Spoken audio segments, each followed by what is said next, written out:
The grandfather clock in the corner of Windsor Castle's east wing chimed midnight as Sergeant Marcus Whitfield made his routine patrol through the royal corridors.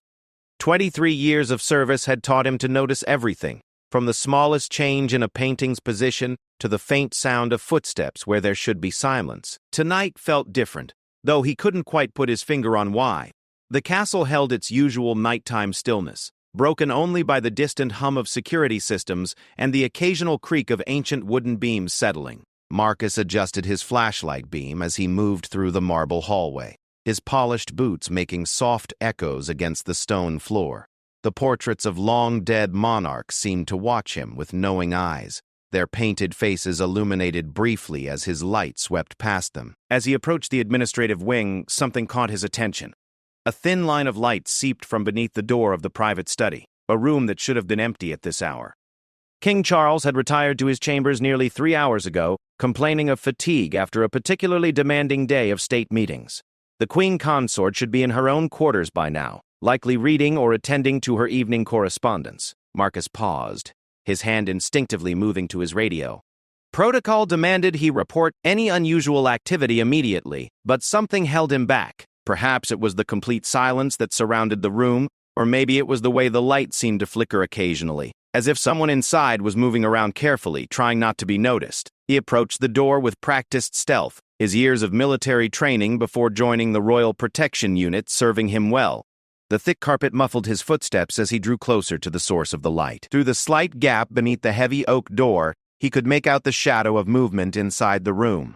The study was King Charles's private domain, a sanctuary where he conducted his most sensitive business and kept his personal documents. It was equipped with a state-of-the-art safe, multiple filing cabinets containing confidential papers, and a mahogany desk that had belonged to Queen Victoria. Access was strictly limited, even among the royal household staff. Marcus pressed his ear to the door, straining to hear any sounds from within. At first, there was nothing but the faint rustle of papers. Then he heard something that made his blood run cold. The distinctive sound of a pen scratching against paper, followed by a soft sigh that he recognized immediately. Queen Consort Camilla was inside the study, and she was writing something. His mind raced through the possibilities. Perhaps she had the king's permission to use his study. Maybe she was working on some charitable foundation business that couldn't wait until morning. But if that were the case, why the secrecy?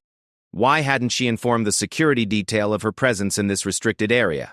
The scratching sound continued, punctuated by occasional pauses. Marcus could hear papers being shuffled, drawers being opened and closed with careful precision. Whatever Camilla was doing, she was being methodical about it, taking her time to ensure everything was done correctly. He knew he should follow protocol and alert his supervisor, but curiosity and professional instinct held him in place. Something about the situation felt wrong, though he couldn't articulate exactly what. The Queen Consort had every right to be in the castle, of course, but her presence in this particular room at this particular time raised questions that demanded answers. As he debated his next move, the sound of footsteps echoed from the far end of the corridor. Another guard was making his rounds, and Marcus quickly moved away from the door, pretending to examine a nearby tapestry. The approaching guard nodded as he passed, completely unaware of the drama unfolding just meters away. When the corridor was empty again, Marcus returned to his position by the study door. The light was still on, and the sounds of activity continued from within. He glanced at his watch, 12:47 a.m. Whatever Camilla was doing, she had been at it for quite some time. The ethical dilemma weighed heavily on his mind. As a member of the Royal Protection Unit, his primary duty was to ensure the safety and security of the royal family. But did that extend to monitoring their private activities when they posed no apparent physical threat? Where was the line between protection and surveillance? His radio crackled softly, startling him from his thoughts. It was routine check-in from the control room, confirming his position and status. Marcus responded with the standard code, his voice steady despite the tension he felt. He was trained to remain calm under pressure, but this situation was unlike anything in his experience. The sounds from within the study had changed slightly. Now he could hear what seemed like pages being turned, as if Camilla was reviewing documents. Occasionally, there was the sound of papers being stacked or organized. Whatever she was working on required significant documentation. Marcus made a decision that would change everything. Instead of reporting the incident immediately, he would observe and gather information first. If the queen consort was engaged in something innocent, his discretion would be appreciated. If something more serious was occurring, he would need concrete evidence to support his concerns. He positioned himself in an alcove across from the study where he could maintain visual surveillance of the door while remaining hidden from view. The stone archway provided perfect cover, and the shadows would conceal his presence even if someone emerged from the room unexpectedly. Minutes stretched into an hour as the activity within the study continued. Marcus's legs began to ache from standing motionless for so long, but his training had taught him patience. He had spent countless hours on surveillance missions during his military service, learning to remain alert and focused despite physical discomfort. At 1:23 a.m., he heard a new sound that sent a chill down his spine, the distinctive mechanical whir of the room's document scanner. Someone was copying papers, and given the late hour and secretive circumstances, it was unlikely to be routine administrative work. The scanning process seemed to take considerable time, with multiple documents being processed. Marcus counted at least 20 separate scanning operations, each followed by the sound of papers being carefully arranged. Whatever documents Camilla was copying, there were many of them, and they were obviously important enough to warrant this clandestine midnight operation. His mind began to catalog the various sensitive documents that might be stored in the king's private study: state papers requiring royal signature, confidential correspondence with government officials, private family matters, financial documents related to royal estates. The possibilities were numerous and concerning. As the scanning continued, Marcus noticed something else troubling. The queen consort seemed to be taking photographs as well, the faint flash of a camera phone occasionally visible through the gap beneath the door. This suggested a level of documentation that went beyond simple photocopying, implying that permanent records were being created for purposes unknown. The implications of what he was witnessing began to crystallize in his mind. If the queen consort was copying sensitive documents without the king's knowledge or permission, it could constitute a serious breach of royal protocol at best, or something far more sinister at worst. The monarchy's stability depended on trust and confidentiality, particularly regarding state secrets and personal family matters. At 2:15 a.m., the sounds from within the study changed again. Now Marcus could hear what seemed like writing, the steady scratch of a pen against paper, broken by occasional pauses for consideration. This phase of the activity lasted for nearly 30 minutes, suggesting that whatever document was being created was substantial and required careful composition. The temperature in the castle seemed to drop as the night wore on, but Marcus barely noticed the chill. His attention was completely focused on the drama unfolding behind the study door. Every sound, every pause, every movement was catalogued and analyzed in his mind as he tried to piece together the puzzle of what he was witnessing. At 2:47 a.m., he heard perhaps the most disturbing sound yet: papers being placed into what sounded like an envelope or folder, followed by the distinctive snap of a briefcase closing. The queen consort was preparing to leave, and she was taking documents with her. Marcus's pulse quickened as he realized the critical nature of the moment. Whatever had transpired in that room over the past 3 hours, it was about to conclude, and evidence was about to leave the scene. His decision in the next few minutes would determine whether this incident would be investigated or forgotten. The light beneath the door suddenly went out, plunging the corridor into darkness. Marcus pressed himself deeper into the alcove, his heart pounding as he heard the door handle turning slowly. The heavy oak door opened with the faintest creak, and a figure emerged into the hallway. Even in the dim emergency lighting, there was no mistaking the silhouette of Queen Consort Camilla. She was dressed in a dark robe and slippers, clearly having come from her private quarters. In her left hand, she carried a leather portfolio that appeared to bulge with documents. Her movements were careful and deliberate, those of someone who was very conscious of the need for stealth. She paused at the threshold, looking both ways down the corridor to ensure she was alone. Marcus held his breath, pressing himself against the cold stone wall of the alcove. The queen consort's gaze passed over his hiding place without detection, but for a moment that felt like an eternity. He was certain she would spot him. Satisfied that the coast was clear, Camilla closed the study door behind her and began walking toward the residential wing of the castle. Her footsteps were barely audible on the thick carpet, but Marcus's trained ear caught every sound. She moved with the confidence of someone who knew the castle's layout intimately, taking the most direct route back to her quarters while avoiding the main corridors where other guards might be patrolling. As her figure disappeared around a corner, Marcus was faced with the most important decision of his career. He could pretend he had seen nothing, complete his rounds and file a routine report, or he could investigate what had taken place in that study and potentially uncover something that could shake the very foundations of the monarchy. The weight of 23 years of loyal service pressed down upon him as he emerged from his hiding place. His oath to protect the royal family had never seemed more complicated. Protection from whom? And protection of what? The questions swirled in his mind as he approached the study door, knowing that whatever he discovered inside would change everything. The door was locked, as expected. But Marcus had master keys for emergency situations. His hand trembled slightly as he inserted the key, the metallic click seeming thunderously loud in the quiet corridor. As the door swung open and he stepped inside, he had no way of knowing that he was about to uncover a conspiracy that would threaten not just the royal family, but the entire constitutional monarchy of the United Kingdom. The study appeared normal at first glance, but Marcus's experienced eye immediately noticed subtle signs of disturbance. Papers on the desk were not quite aligned as they had been during his earlier inspection. The filing cabinet showed signs of having been accessed recently, with slight scratches around the lock mechanism. Most tellingly, the document scanner's indicator light was still warm, confirming that it had been used extensively in the past few hours. But it was what he found in the wastebasket that made his blood run cold.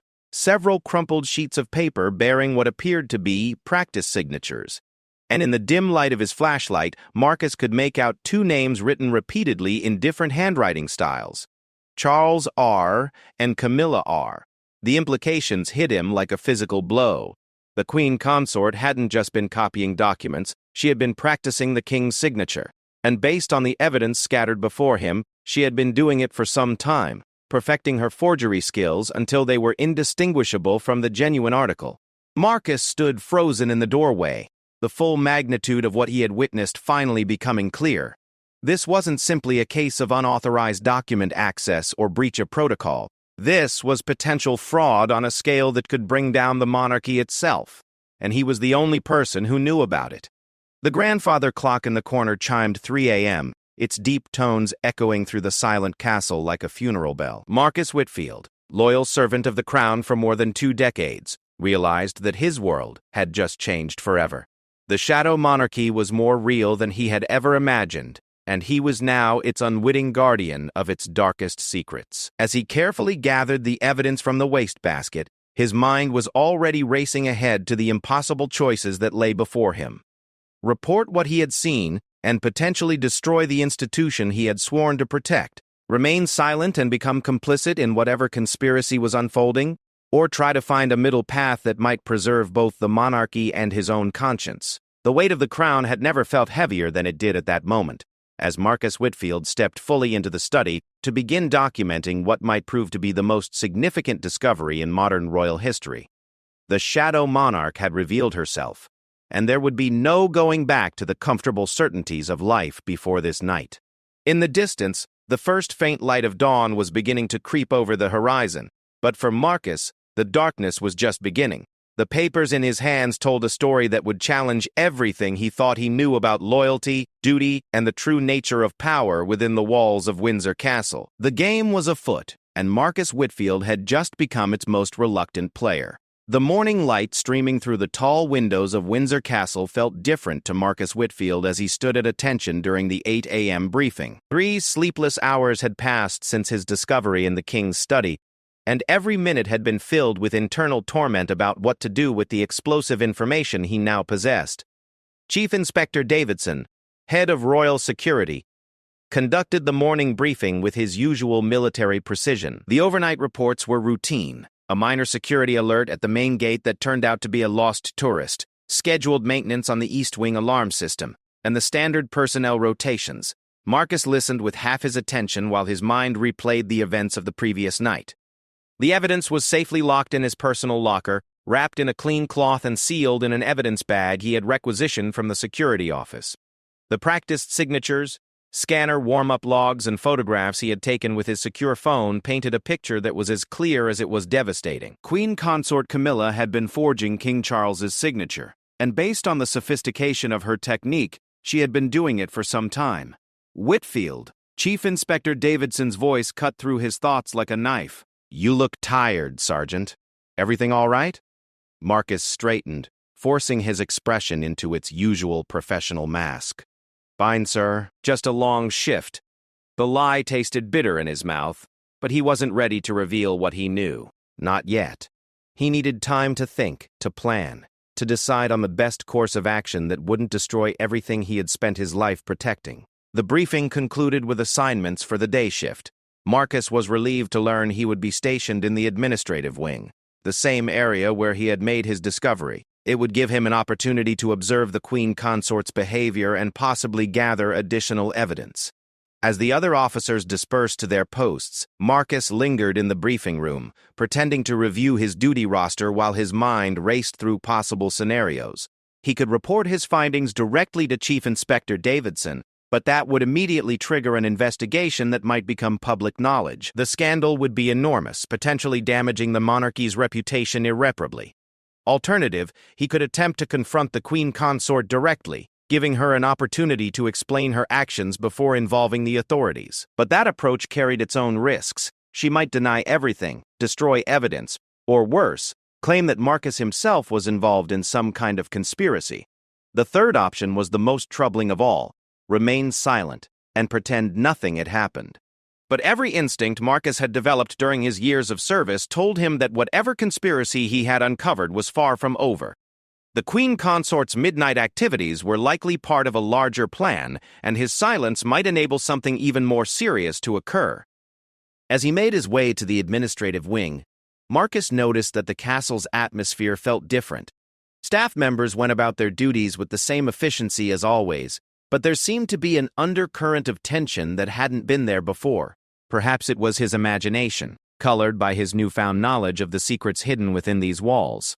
He positioned himself at the security desk outside the administrative offices, where he could monitor who entered and left the area while appearing to perform routine duties. The morning passed slowly, with the usual parade of civil servants, secretaries, and royal advisors moving through the corridors on their various missions. At 10:30 a.m., Queen Consort Camilla appeared at the far end of the hallway. She was impeccably dressed in a navy blue suit, her hair perfectly styled, carrying herself with the confidence and grace expected of her position. To any casual observer, she appeared to be nothing more than a senior member of the royal family going about her daily responsibilities. But Marcus saw something different now. He noticed the way her eyes briefly scanned the corridor, checking for observers before she entered certain offices. He saw how she lingered outside doors, listening for sounds from within before knocking. Most tellingly, he observed the leather portfolio she carried, the same one he had seen her carrying when she left the king's study in the early morning hours. The Queen Consort's first stop was the office of Sir Reginald Pemberton, the king's private secretary and one of the most trusted advisors in the royal household. Marcus watched as she knocked on his door and was immediately admitted. The meeting lasted exactly 15 minutes. And when she emerged, her portfolio appeared noticeably thinner. Marcus's heart rate accelerated as he realized what he might be witnessing. If his suspicions were correct, the Queen Consort was delivering forged documents bearing the king's signature to various officials, who would accept them as genuine royal directives. The implications were staggering. She could potentially authorize any action, make any decision, or implement any policy in the king's name without his knowledge. The next stop was the office of Margaret Thornley, the chief financial officer for the royal household. Another brief meeting, another exchange of documents. Marcus began to see a pattern emerging. Each visit was precisely timed, each interaction carefully choreographed to avoid suspicion. As the morning progressed, the Queen Consort made 4 more stops, visiting offices responsible for everything from estate management to charitable foundation oversight. Each time, documents changed hands, and each time the officials she met with showed no signs of suspicion or concern. They were receiving what they believed to be legitimate instructions from the king. Marcus realized he needed to act quickly. If forged royal signatures were being distributed throughout the administrative apparatus of the monarchy, the damage could spread exponentially. Financial commitments could be made, policy changes implemented, and official statements released, all without the king's knowledge or consent. During his lunch break, Marcus retreated to a secure communications room and made an encrypted call to Detective Inspector Sarah Chen of the Metropolitan Police's Specialist Investigations Unit. They had worked together on several security matters over the years, and he trusted her discretion and professionalism. "Sarah, it's Marcus Whitfield from Royal Protection. I need to speak with you urgently about a potential security matter." "Of course, Marcus. What's the situation?" Marcus chose his words carefully, aware that even this secure line might be monitored. "I've discovered evidence of possible document fraud within the royal household. Very sensitive. Can we meet off-site?" There was a pause as Detective Inspector Chen processed the implications. "How serious are we talking, Marcus?" "Constitutional crisis serious." "I'll meet you at the usual place in 2 hours. And Marcus, don't discuss this with anyone else until we talk." The usual place was a small cafe in Windsor Great Park, far enough from the castle to ensure privacy but close enough for Marcus to return to his duties without raising suspicions. He spent the intervening time conducting his normal security rounds while his mind raced through everything he knew and everything he suspected. At 3 p.m. sharp, Marcus entered the cafe and spotted Detective Inspector Chen sitting in a corner booth, her back to the wall, with a clear view of all entrances, a habit they both shared from their law enforcement backgrounds. She was a compact woman in her early 40s, with sharp, intelligent eyes that missed nothing. "Marcus," she said quietly as he sat down across from her, "you look like hell." "I feel worse," he replied, ordering coffee from the hovering waitress. When they were alone again, he leaned forward and spoke in barely audible tones. "Sarah, what I'm about to tell you could bring down the government. Are you prepared for that?" Her expression became deadly serious. "Tell me everything." Marcus recounted the events of the previous night in precise detail, describing what he had observed, what evidence he had collected, and what he suspected was happening. Detective Inspector Chen listened without interruption, occasionally making notes in a small notebook that she kept partially concealed beneath the table. When he finished, she sat back and exhaled slowly. "Jesus, Marcus. Do you understand what you're alleging here? This isn't just fraud, it's treason. If the Queen Consort is forging the King's signature to authorize official actions, she's essentially usurping the crown." "I know," Marcus replied grimly. "That's why I called you.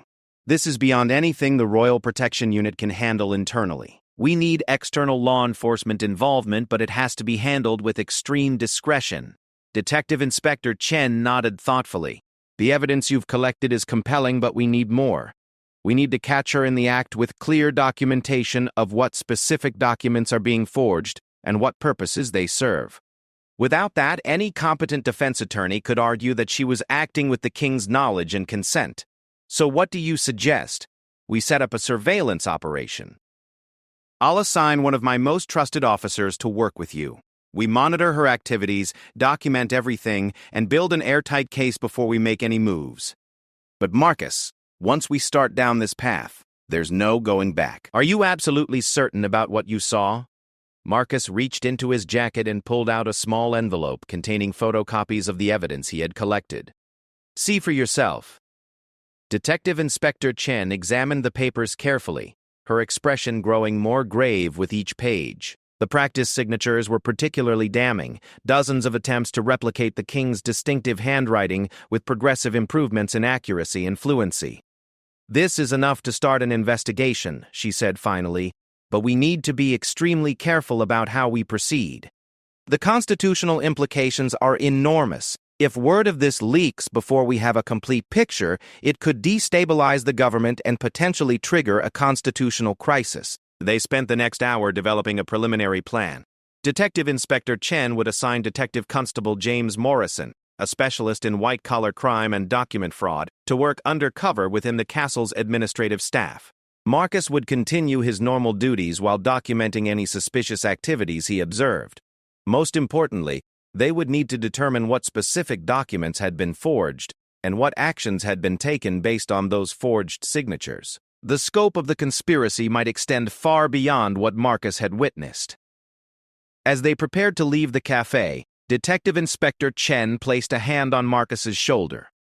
"You did the right thing by coming to me," she said quietly. "Whatever the consequences, the truth needs to come out. The monarchy can survive scandal, but it can't survive deception on this scale." Marcus returned to Windsor Castle with a heavy heart, knowing that he had set in motion a chain of events that would fundamentally change everything. The afternoon shift passed in a blur of routine duties punctuated by careful observation of the Queen Consort's activities. At 5 p.m., King Charles emerged from his private apartments for his daily briefing with senior advisors.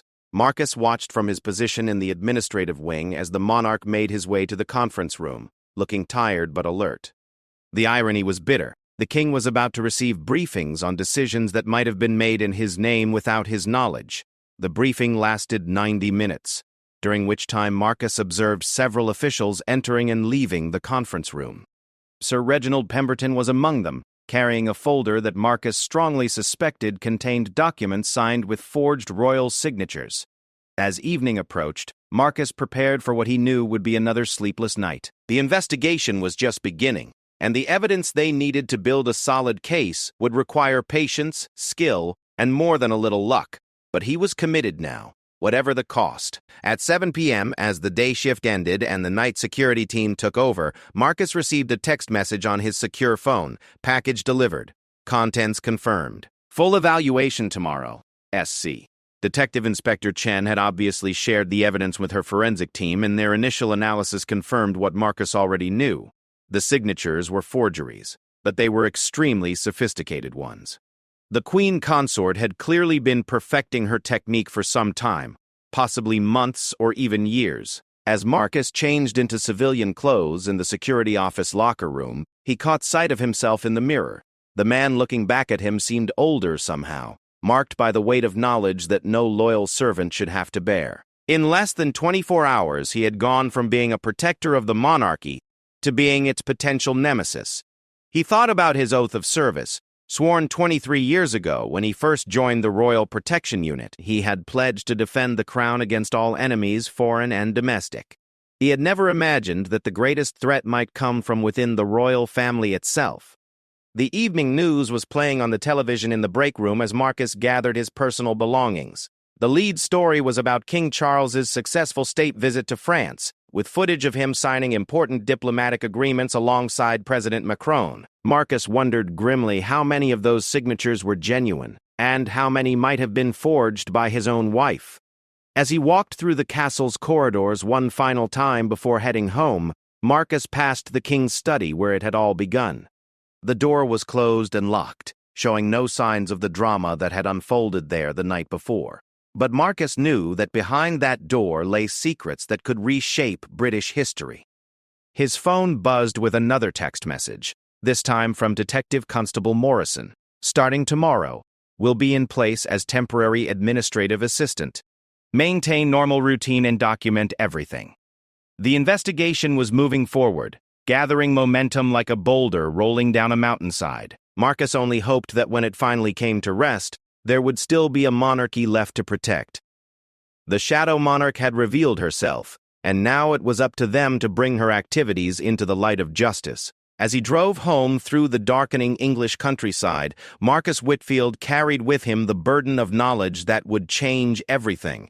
Tomorrow would bring new challenges, new evidence, and new moral dilemmas.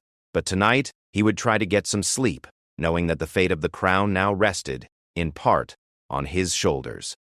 The shadow had been cast, and it was growing longer with each passing hour. Detective Constable James Morrison adjusted his tie as he walked through the main entrance of Windsor Castle at precisely 8 a.m., carrying a briefcase filled with forged credentials that would establish him as a temporary administrative assistant in the royal household's finance department. His cover story was simple but effective. He was a specialist brought in to assist with the quarterly budget review, a task mundane enough to avoid suspicion while providing access to the documents and personnel he needed to monitor. Marcus Whitfield watched from his security post as Morrison was processed through the visitor registration system, noting how naturally the undercover detective assumed his role.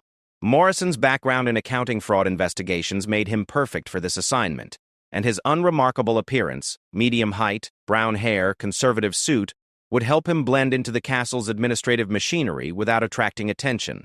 The plan they had developed was elegant in its simplicity. Morrison would position himself within the financial oversight system, where many of the forged documents were likely to pass through for processing. Meanwhile, Marcus would continue his security duties while maintaining visual surveillance of the Queen Consort's activities and documenting any suspicious behavior. Detective Inspector Chen had also arranged for electronic surveillance support. Though the legal constraints were enormous, they couldn't monitor the Queen Consort directly without a court order that would be nearly impossible to obtain given her position. But they could observe document flows and communication patterns within the administrative structure. At 9:15 a.m., Marcus observed Queen Consort Camilla entering the administrative wing, following the same pattern she had established the previous day. Her confidence seemed unshaken, suggesting that she had no awareness of the investigation that was slowly closing around her.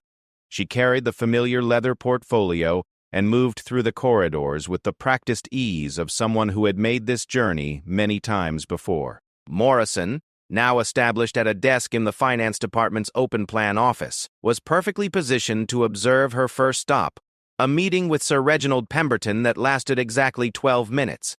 Through carefully positioned mirrors and the strategic placement of reflective surfaces, Marcus was able to maintain visual contact with both locations simultaneously. When the Queen Consort emerged from Pemberton's office, her portfolio was noticeably lighter, suggesting that documents had been delivered. Morrison immediately began monitoring the workflow in Pemberton's office, using his access to the administrative computer system to track any new documents that entered the processing pipeline. Within 30 minutes, Morrison had identified 3 documents bearing the King's signature that had been submitted for immediate processing: authorization for a £2.3 million charitable donation to a previously unknown foundation, a directive restructuring the management of certain royal estates, and a confidential memorandum regarding changes to the succession planning protocols. Each document appeared authentic on its surface, bearing the correct royal seals and following proper formatting protocols. But Morrison's trained eye detected subtle anomalies in the signature patterns that confirmed Marcus's worst fears. All 3 documents bore forged royal signatures of exceptional quality. The implications were staggering. The Queen Consort wasn't just practicing forgery for some future scheme. She was actively implementing a complex conspiracy that affected millions of pounds in royal assets and potentially altered fundamental aspects of the monarchy's structure. Marcus received Morrison's initial findings through a coded text message that appeared to be routine administrative communication. The evidence was mounting rapidly, but they needed to understand the full scope of the conspiracy before taking action. Who else might be involved? How long had this been going on? And most critically, what was the ultimate objective? At 11:30 a.m., Marcus observed something that added a new dimension to their investigation. Lord Pembroke, the King's senior legal advisor, arrived at the castle for what appeared to be an unscheduled meeting. Marcus knew that Pembroke rarely visited Windsor on weekdays unless there was urgent business requiring immediate attention. The meeting between Pembroke and the Queen Consort took place in the Blue Drawing Room, a location normally reserved for official state business. Marcus managed to position himself near the room's entrance, where he could monitor the duration of the meeting while appearing to conduct routine security checks. The conversation lasted nearly 2 hours, far longer than the brief document exchanges Marcus had observed previously. Through the thick oak doors, he could occasionally hear the rise and fall of voices, though the actual words were impossible to discern.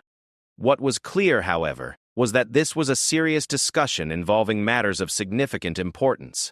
When Lord Pembroke finally emerged, his expression was troubled.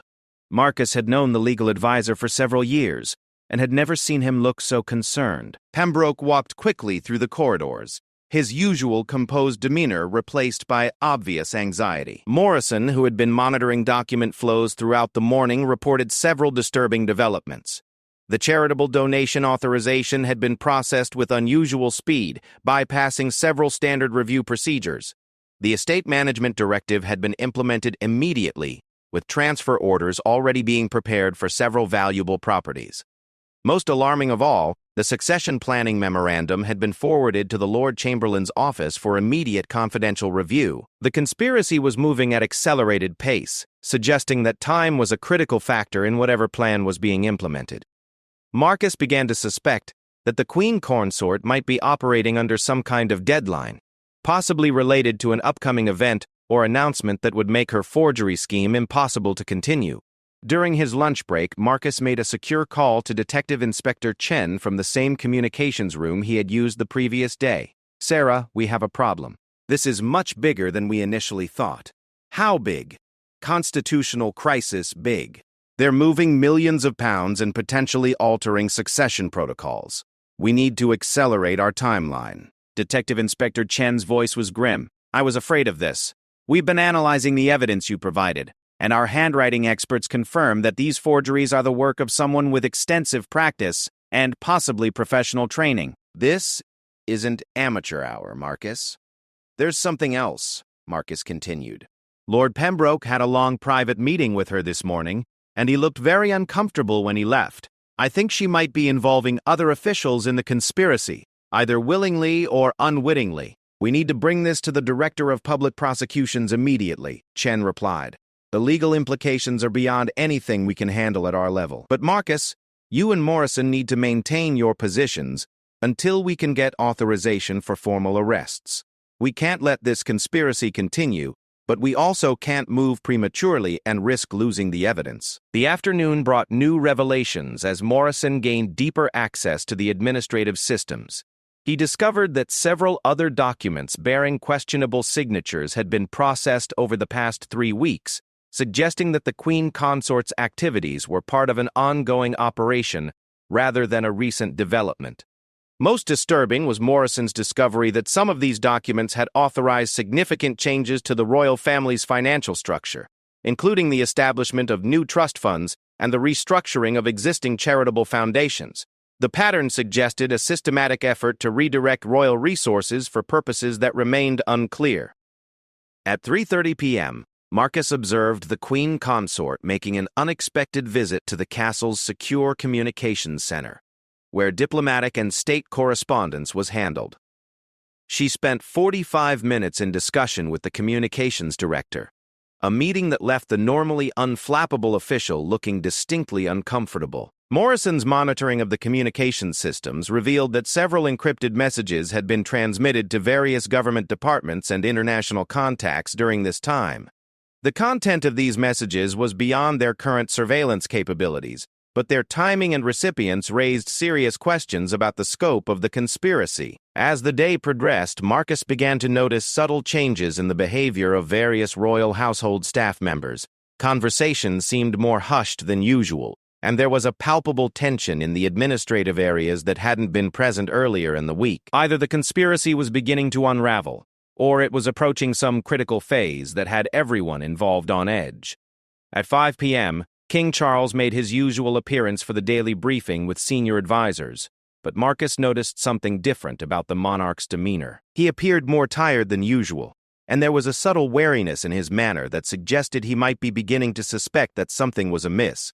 The briefing proceeded normally for the first hour, but then Marcus observed several heated exchanges between the king and his advisors. While he couldn't hear the actual words being spoken, the body language was clearly that of people disagreeing about important matters.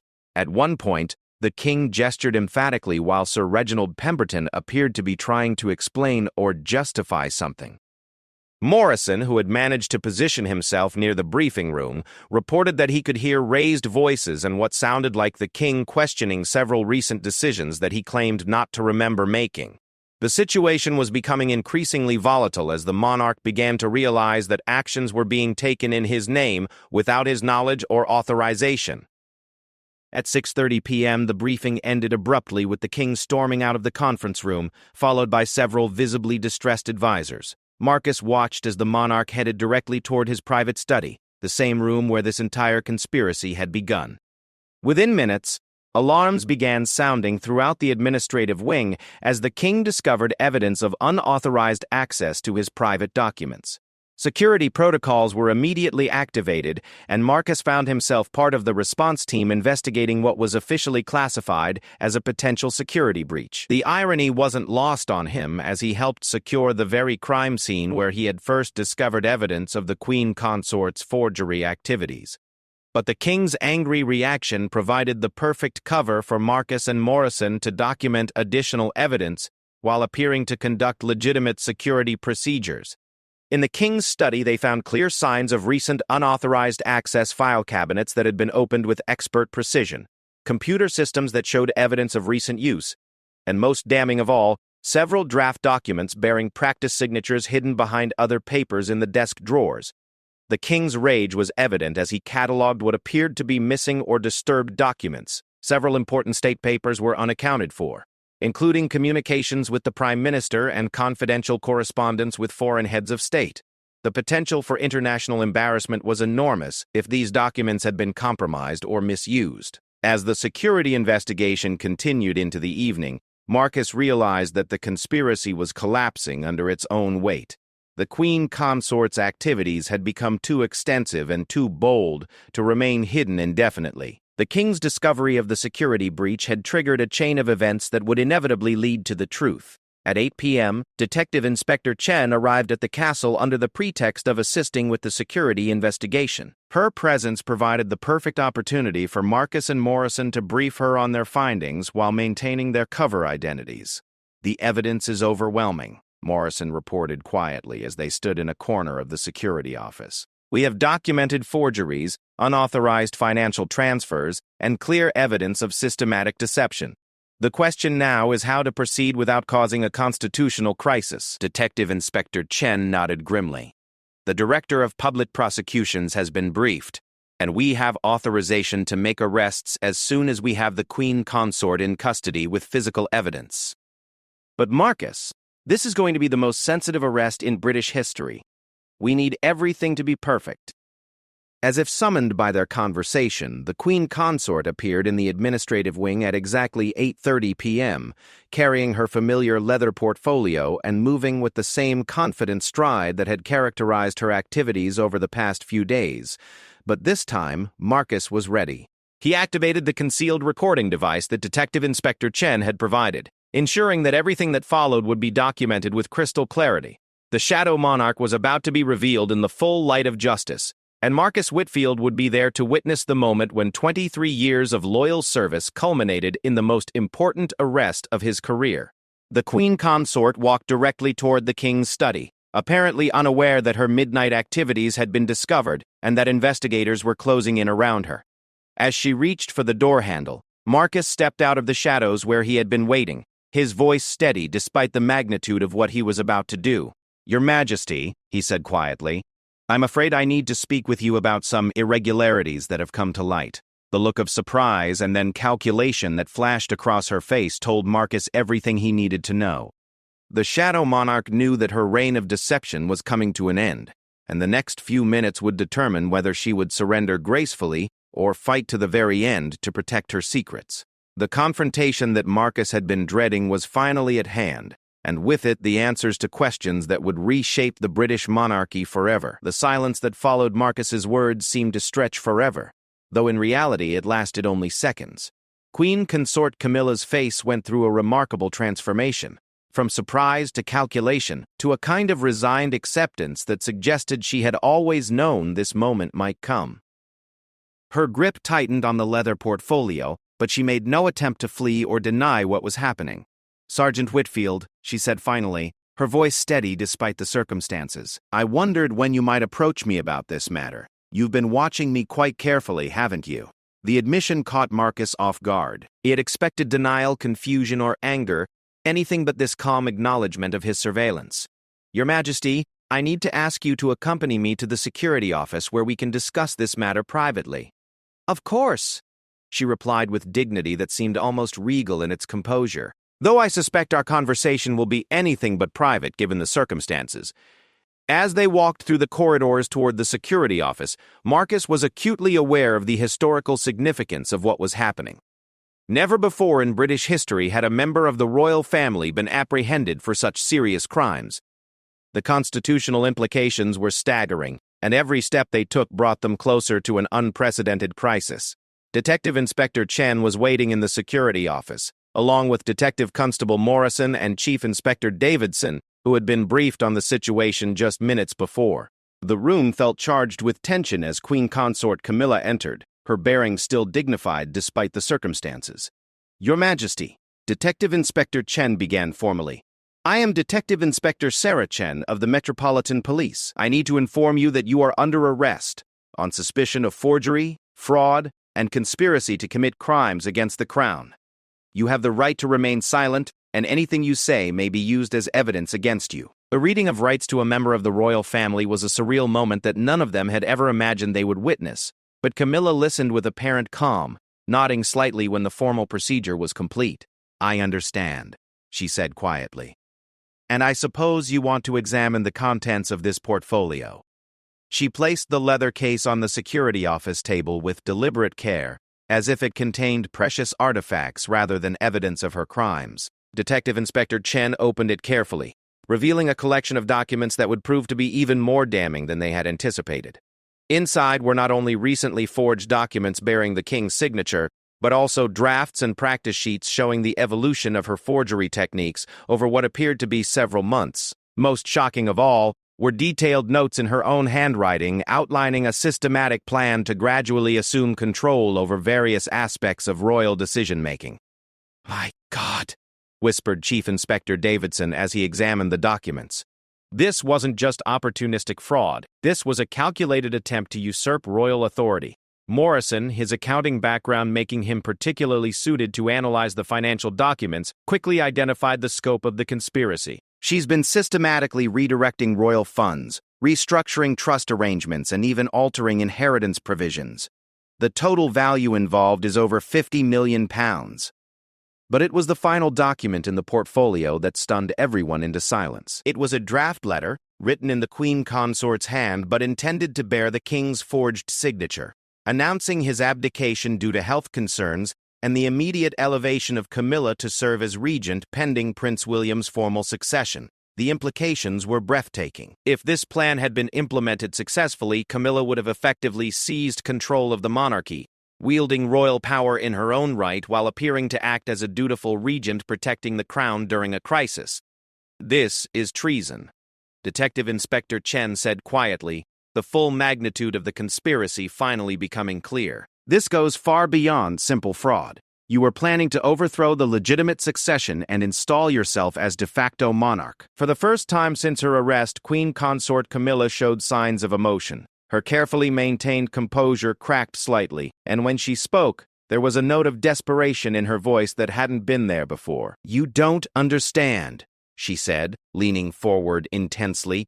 "Charles isn't capable of handling the pressures of modern monarchy. His health is deteriorating, his judgment is becoming increasingly erratic, and the institution needs strong leadership to survive the challenges ahead." "So you decided to provide that leadership yourself?" Marcus asked, his voice carrying the weight of 23 years of loyalty that had been betrayed. "Someone had to," she replied with sudden fierceness.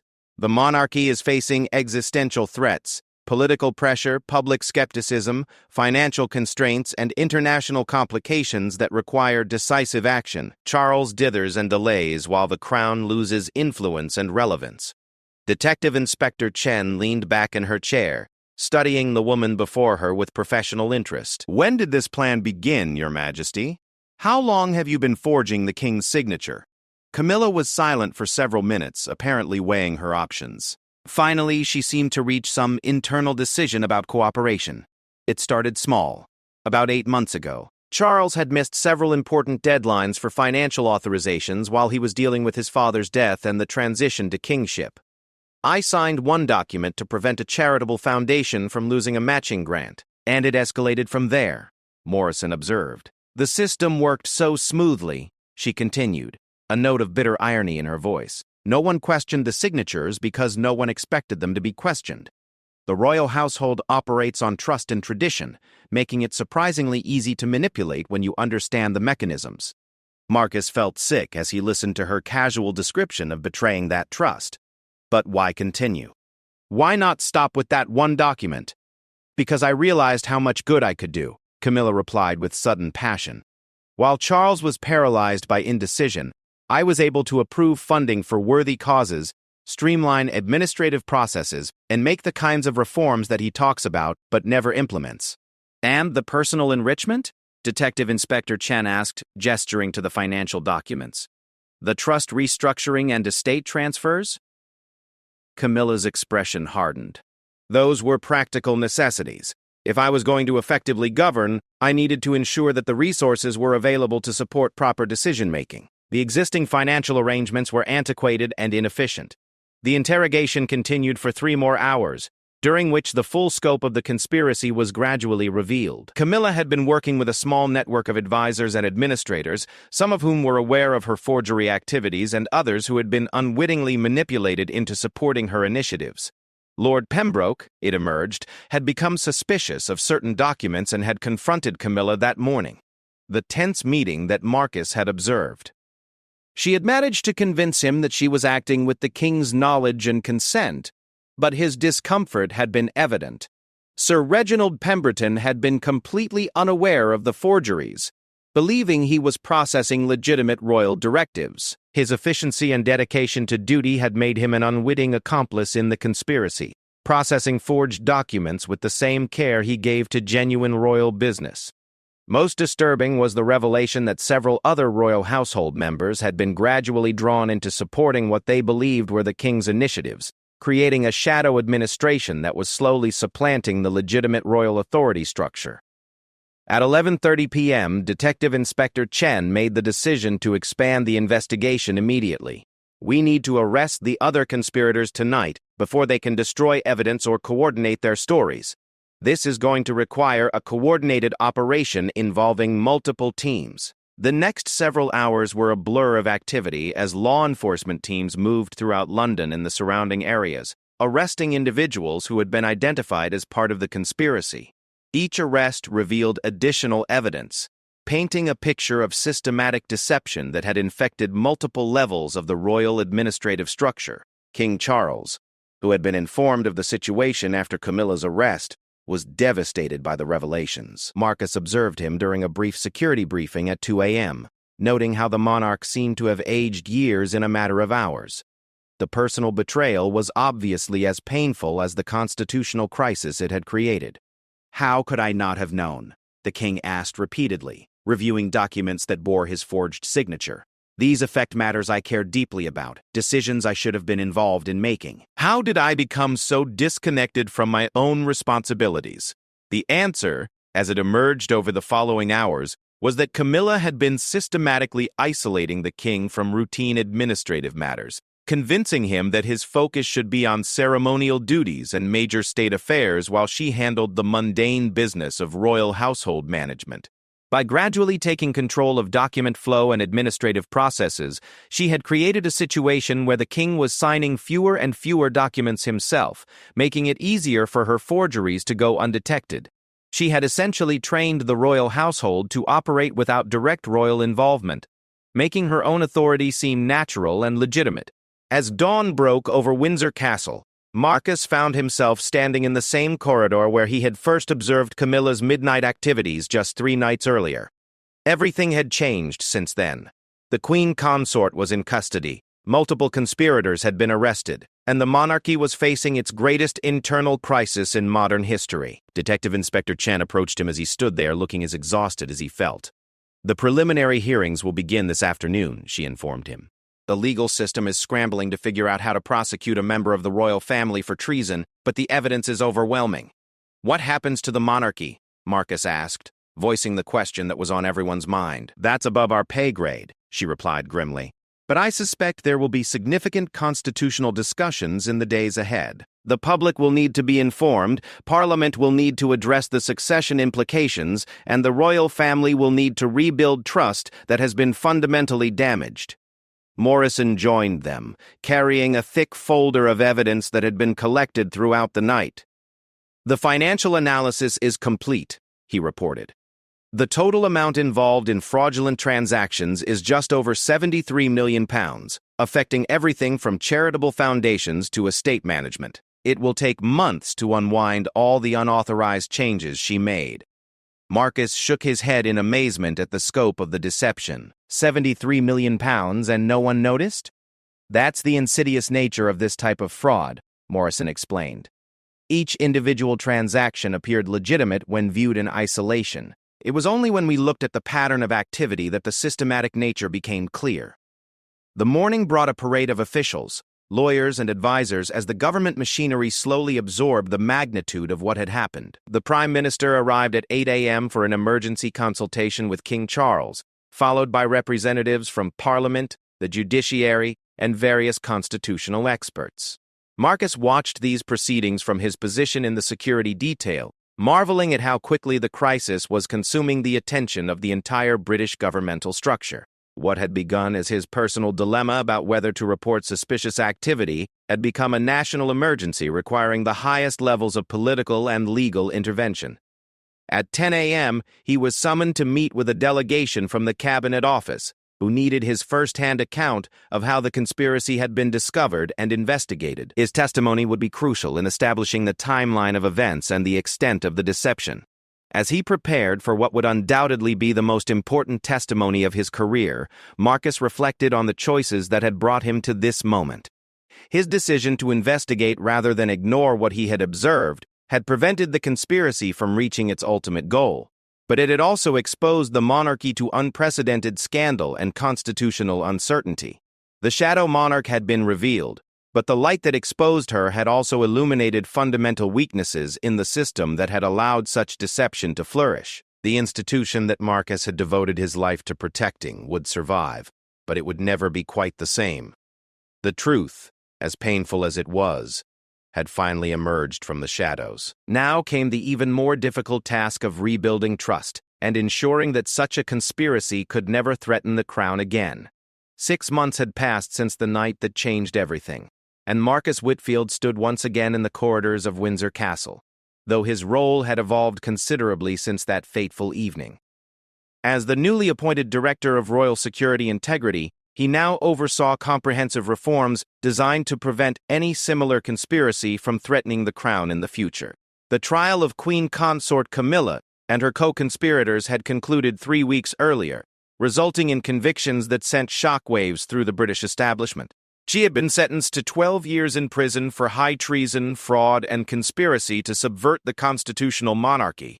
The sentence was historic. The first time a member of the royal family had been imprisoned for crimes against the crown since the English Civil War. The courtroom proceedings had been conducted with unprecedented security and constitutional delicacy. Special provisions had been made to preserve royal dignity while ensuring that justice was served without favor or prejudice. The evidence had been overwhelming, and Camilla's defense team had ultimately opted for a strategy of mitigation rather than denial. During her sentencing hearing, she had made a final statement that continued to haunt Marcus months later. "I acted out of love for this institution," she had declared with unbroken composure. "History will judge whether my methods were wrong, but my intentions were to strengthen the monarchy for future generations." The legal aftermath had been complicated by the need to unravel 8 months of unauthorized decisions and financial transactions. A special parliamentary commission had been established to review every action taken during the period of the conspiracy, determining which decisions should stand and which needed to be reversed. The process had been exhaustive and embarrassing for the royal household. King Charles had been profoundly affected by the betrayal, both personally and institutionally. Marcus observed him regularly during the security briefings that had become much more detailed and frequent since the conspiracy's discovery. The monarch had aged visibly, but there was also a new steel in his demeanor that suggested the experience had strengthened his resolve to fulfill his duties with greater attention and involvement. The king had instituted sweeping reforms to royal household procedures, including mandatory dual authorization for all significant documents, enhanced background checking for senior staff, and regular audits of administrative processes.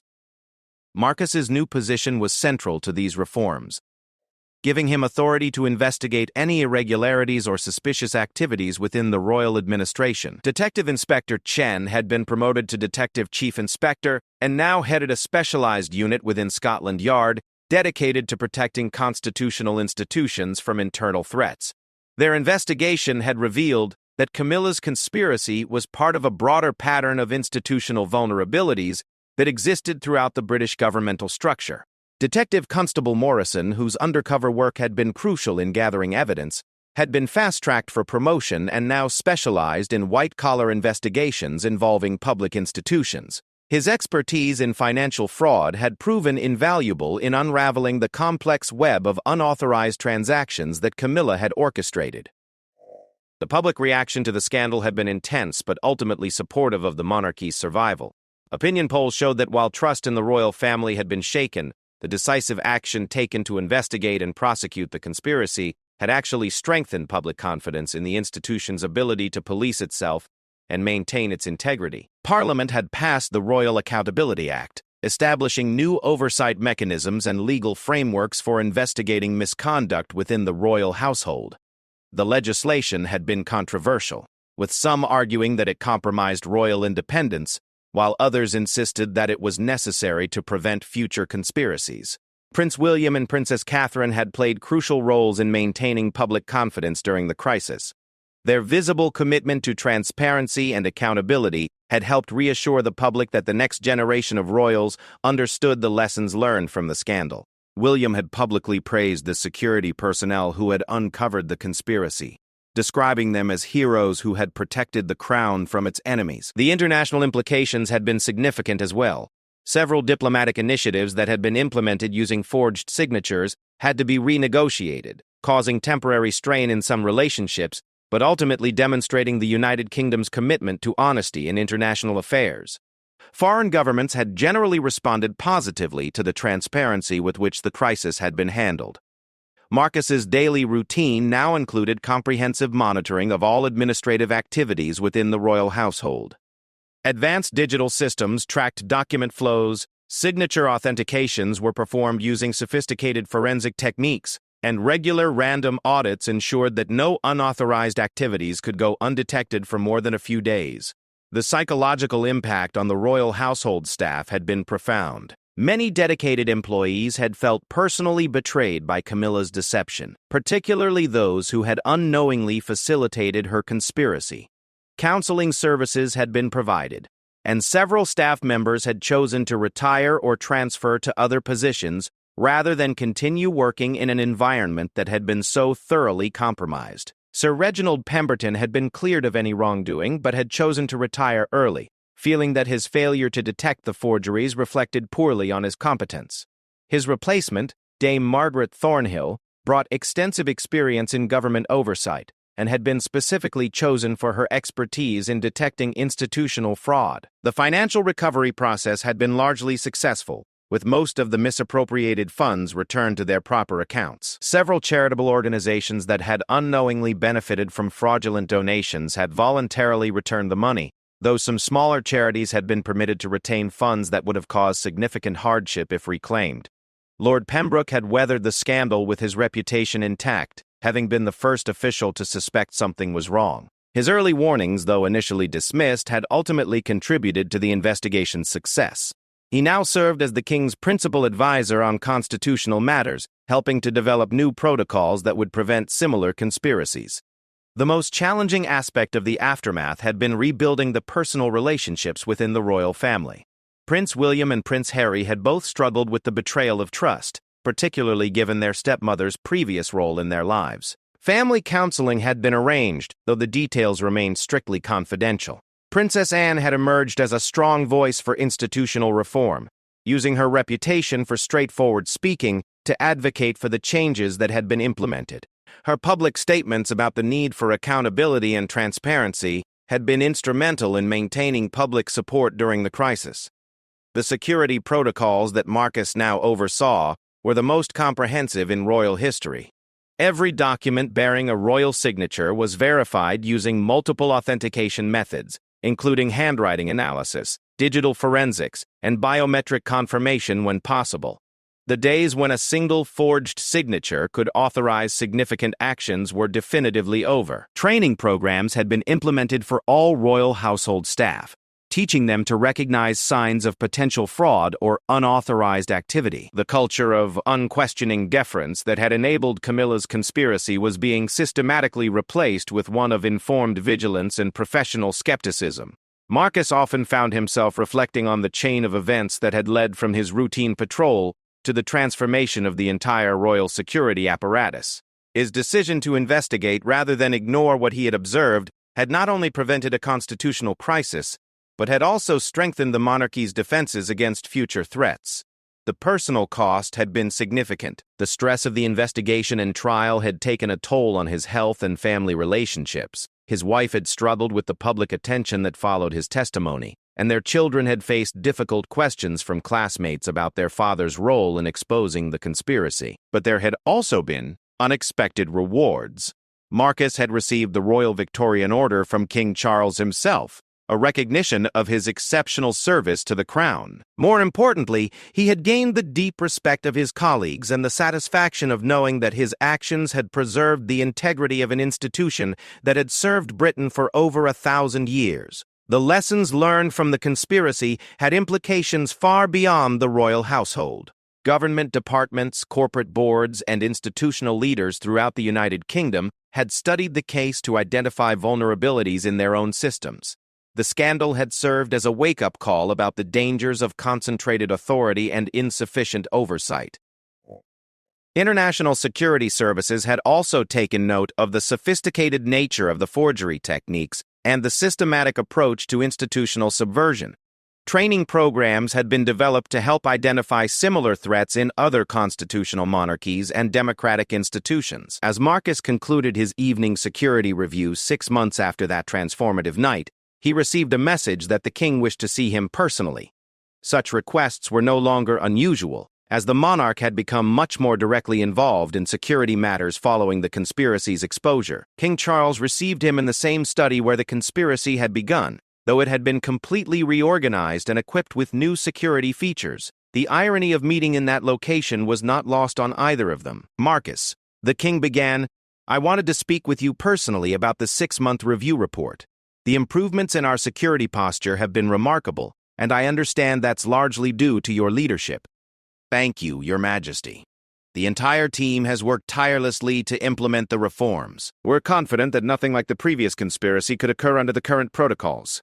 The king nodded thoughtfully. "I've been reflecting on those events quite a bit recently. In some ways, as painful as they were, they've forced us to modernize and strengthen the monarchy in ways that were long overdue. We're more accountable, more transparent, and more secure than we've ever been. The institution has certainly demonstrated its resilience, sir. The way the monarchy has responded to the crisis has actually strengthened public confidence in the long term. Yes, though the personal cost has been considerable." The king's expression grew somber. "I trusted someone completely, and that trust was betrayed in the most fundamental way possible. It's changed how I approach every relationship and every decision." Marcus understood the weight of that admission. The king's ability to trust had been damaged, but his commitment to his duties had been strengthened. It was a complex legacy of the conspiracy that would influence royal governance for years to come. "There is one more matter I wanted to discuss," the king continued. "The cabinet has approved the creation of a new position, Director General of Constitutional Security. It would involve oversight of security matters across all constitutional institutions, not just the royal household. I'd like you to consider accepting the appointment." The offer was both honor and burden. It would mean leaving the royal household for broader responsibilities, but it would also allow Marcus to apply the lessons learned from the conspiracy to protecting the entire constitutional framework of the United Kingdom. "I'm honored by your confidence, Your Majesty. When would you need an answer?" "Take all the time you need, Marcus. But know that whatever you decide, you've already served the crown with exceptional distinction. That night, 6 months ago, you faced a choice that could have changed the course of British history. You chose correctly, and the monarchy is stronger because of your courage." As Marcus left the study and walked through the corridors of Windsor Castle for what might be one of the last times as a royal security officer, he reflected on the journey that had brought him to this moment. From a routine patrol that revealed suspicious activity to a position of national responsibility, his path had been shaped by a commitment to truth and duty that had ultimately served the greater good. The shadow monarch had cast a long shadow indeed, but it had also revealed the strength and resilience of the institutions she had sought to subvert. The conspiracy was over. Justice had been served, and the crown endured perhaps stronger than before. Marcus Whitfield had protected the monarchy by exposing its greatest internal threat, and in doing so, he had helped ensure that future generations would inherit an institution that was both traditional and transparent. both dignified and accountable. The shadow had been banished, and the crown's light shone brighter for having overcome the darkness that had threatened to consume it. The story that began with a guard catching someone signing papers in the king's name had become a tale of institutional renewal and personal courage. The shadow monarch was gone, but the lesson she had taught would protect the realm for generations to come.